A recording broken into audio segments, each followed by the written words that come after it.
చాలా బాగుంది. హలో అండి, వెల్కమ్ టు మై ఛానల్. అందరూ ఎలా ఉన్నారు? బాగున్నారా? మీరందరూ బాగుండాలని మనస్ఫూర్తిగా ఆ భగవంతుని కోరుకుంటున్నాను. ఫస్ట్ టైం మన ఛానల్ చూస్తుంటే సబ్స్క్రైబ్ చేయండి, లైక్ చేయండి, షేర్ చేయండి. ఈరోజైతే నేను అటుకులతో కేసరి చేస్తున్నాను. మామూలుగా మనం రవ్వ కేసరి చేస్తూ ఉంటాం కదా, అలాగే అటుకులు కేసరి చేస్తాను. మనం ఎప్పుడైనా దేవుడికి ప్రసాదం పెట్టాలన్నప్పుడు కూడా 10 నిమిషాల్లో చాలా ఈజీగా అయిపోద్ది. దానికి ఏమేమి పదార్థాలు కావాలో చూసేద్దారండి. కావాల్సిన పదార్థాలు: 1 కప్పు అటుకులు తీసుకున్నాను. మీరు పెద్ద కప్పు అయినా తీసుకోవచ్చు, నేను చిన్న కప్పుతో తీసుకున్నాను. అదే కప్పు కొలతతో 1/4 కప్పు చక్కెర, కొంచెం నెయ్యి, కాసి చల్లార్చిన పాలు, కిస్మిస్, జీడిపప్పు. ఫస్ట్ స్టవ్ ఆన్ చేసుకున్నాను. పాన్ పెట్టి మనం అటుకుల్ని మాడిపోకుండా దోరగా వేగించుకోవాలి.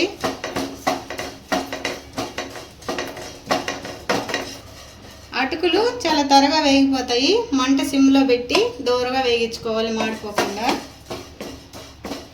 మన అటుకులు అయితే దోరగా వేగిపోయినాయి.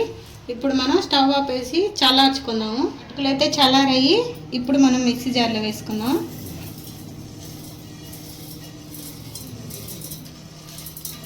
అటుకుల్ని మెత్త పౌడర్ చేయకుండా కొంచెం బరగ్గా మిక్సీ పట్టుకుందాం. బరగ్గా మిక్సీ పట్టాను, మరి మెత్త పౌడర్ చేసేయకూడదు. స్టవ్ ఆన్ చేసి పాన్ పెట్టి ఒక 3 స్పూన్లు నెయ్యి వేసుకుందాం.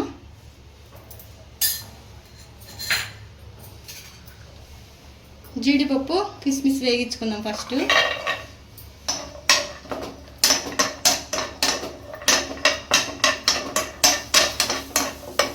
ఇప్పుడు ఒక గిన్నెలో తీసేసుకుందాం వీటిని.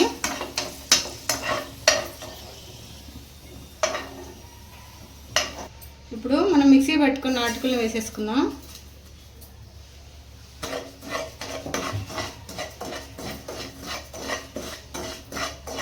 కొంచెం నెయ్యిలో వేగించిన తర్వాత 1 గ్లాసు వాటర్ పోసుకుందాం.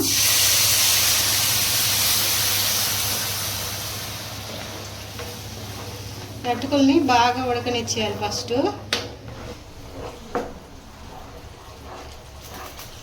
ఈ నీళ్ళన్నీ పీల్చేసుకొని ఈ అటుకుల రవ్వంతా ఉడికిపోవాలి బాగా. ఇదిగోండి, బాగా ఉడికిపోయింది కదా, చెమ్మంతా పీల్చేసింది. ఇప్పుడు పాలు పోసుకుందాం. పాలు ఒక చిన్న గ్లాసుతో 2 గ్లాసులు పోసుకుందాం.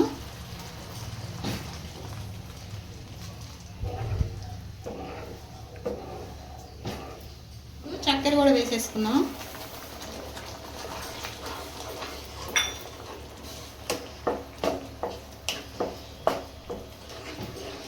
ఇది కేసరి కాబట్టి ఇంకొంచెం నెయ్యి వేసుకుందాం. నెయ్యి ఉంటేనే టేస్ట్ బాగుంటుంది, మరి ఎక్కువ కాదు. ఎక్కువ తినాలనుకున్నా వేసుకోవచ్చు మీరు.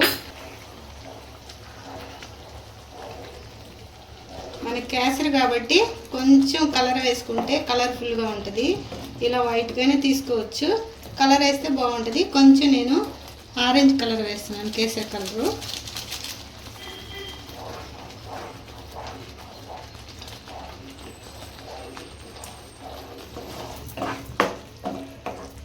ఇదంతా బాగా చిక్కపడిపోవాలి.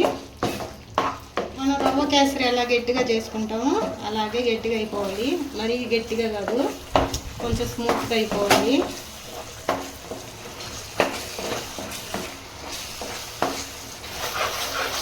ఇదండి, మన కేసరి అయితే రెడీ అయిపోయింది. ఇప్పుడైతే స్టవ్ ఆపేద్దాం. చల్లారితే ఇంకా కొంచెం గట్టిగా అయింది కాబట్టి ఇప్పుడైతే స్టవ్ కట్టేస్తున్నాను.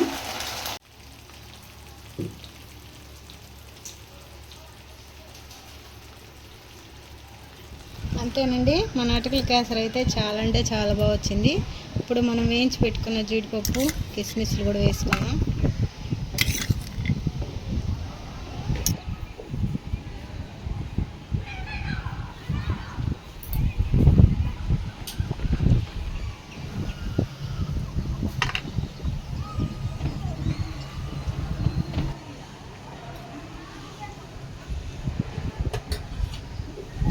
చాలా బాగుందండి. మన రవ్వ కేసరి కంటే అటుకుల కేసరి టేస్ట్ చాలా బాగుంది. ఒకసారి చేశారంటే మీరే ట్రై చేస్తారు. చాలా బాగుంది, తప్పకుండా ట్రై చేయండి. పిల్లలు కూడా చాలా ఇష్టంగా తింటారు. అసలు కనుక్కోలేరు అటుకుల కేసరిని, టేస్ట్ సూపర్గా ఉంది.